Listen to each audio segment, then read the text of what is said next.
गांव में दो मित्र रहा करते थे। उन दोनों की मित्रता बहुत ही घनिष्ठ थी। दोनों एक दूसरे के बगैर कोई काम नहीं करते थे।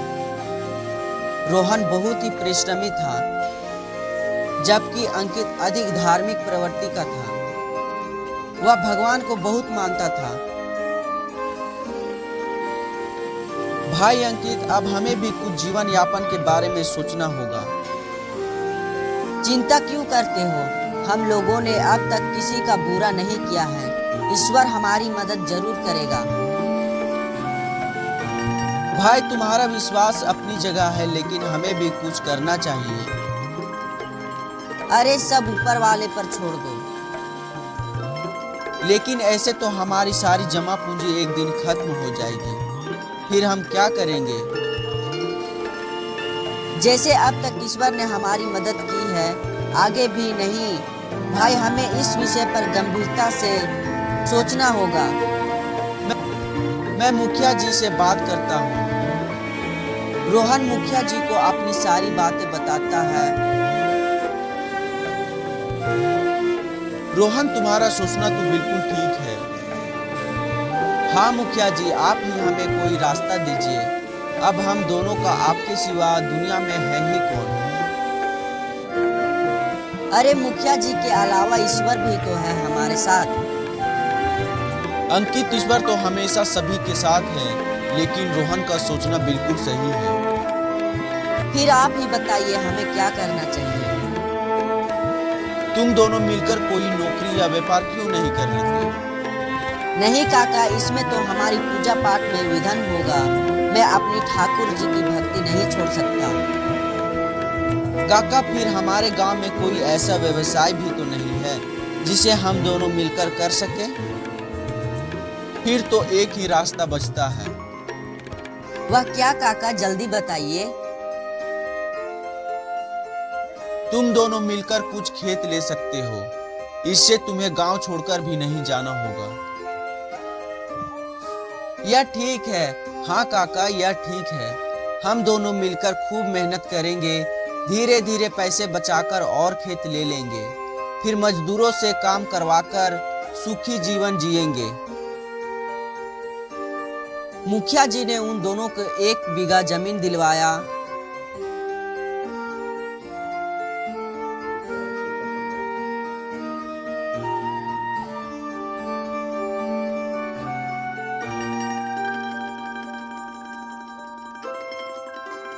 रोहन ने उस जमीन पर दिन रात खूब मेहनत की। दूसरी ओर अंकित ईश्वर से अच्छी फसल होने की प्रार्थना करता रहा।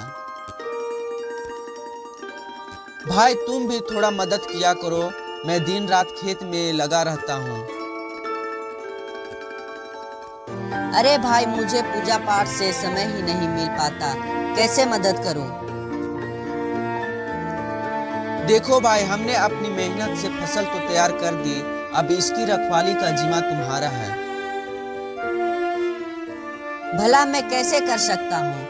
मुझे तो सुबह 4 बजे ठाकुर जी को भोग लगाना होता है। उन्हें लाकर श्रृंगार करना होता है।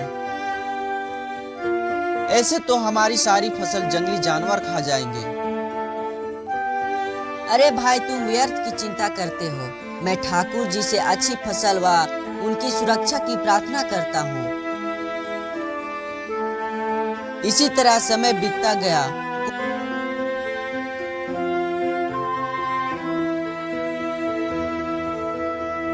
कुछ दिनों के बाद ही उनकी फसल पककर तैयार हो गई।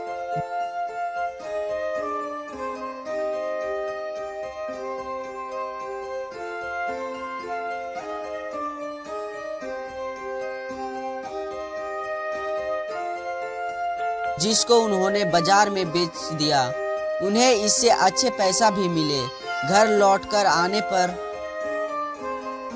मुझे इस धन का ज्यादा हिस्सा मिलना चाहिए। यह तो गलत बात है, क्योंकि मैंने दिन रात खेतों में मेहनत की है। नहीं, धन तो मुझे ज्यादा मिलना चाहिए। ओ क्यों, तुम तो दिन रात ठाकुर जी की सेवा में ही लगे रहे। तो यह भी तो उन्हीं की वजह से संभव हो पाया है।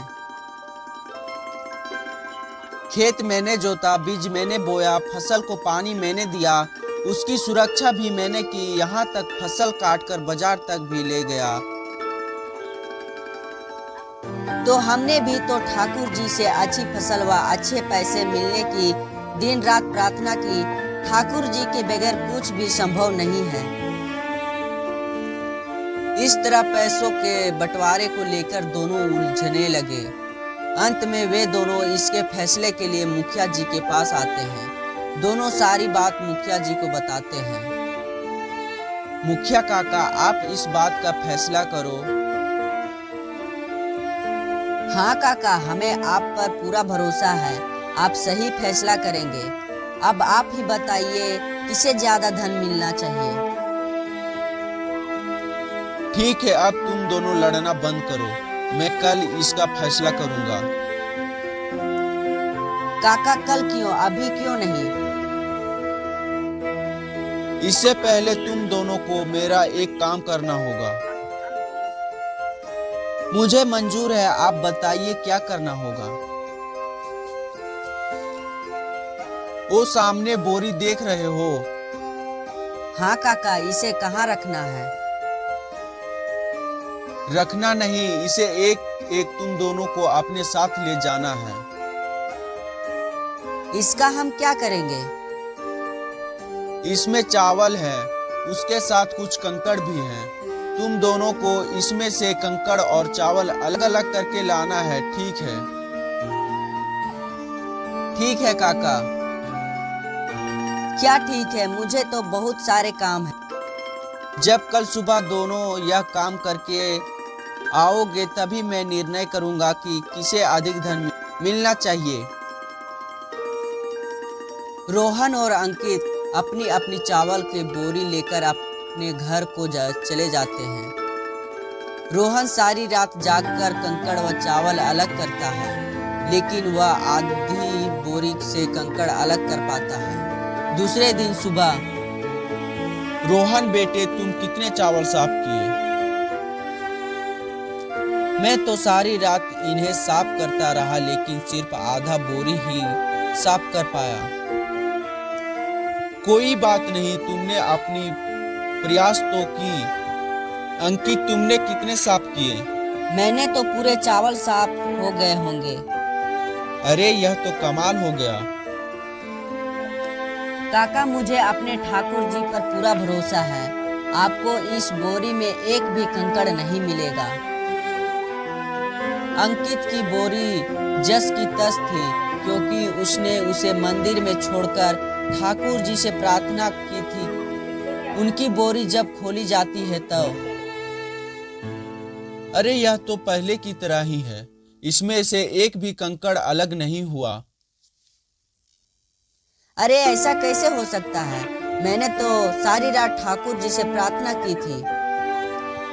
बेटा निराश मत हो, यह तो सिर्फ तुम्हें तो सारी रात ठाकुर जी से प्रार्थना की थी। बेटा निराश मत हो, यह तो सिर्फ तुम्हें सीख देने की योजना थी। कैसी सीख काका? मैंने तो कुछ समझा नहीं।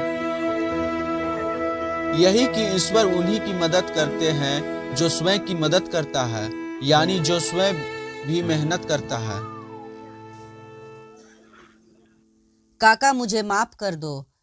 आपने मेरी आंखें खोल दी। मैं समझ गया ईश्वर भक्ति अपनी जगह है, लेकिन जब हम मेहनत करेंगे तभी तो ठाकुर जी उसका फल देंगे। बेटा माफी मुझसे नहीं बल्कि रोहन से मांगनी चाहिए। आप ठीक कह रहे हैं काका। मेरा भाई रोहन, मुझे माफ कर दो, मैं गलत था। इसके बाद अंकित भी रोहन की तरह खूब मेहनत करने लगा। अगले साल उनकी फसल और भी अच्छी हुई। हमें सिर्फ ईश्वर के भरोसे नहीं बैठना चाहिए, हमें सफलता प्राप्त करने के लिए मेहनत भी करना चाहिए।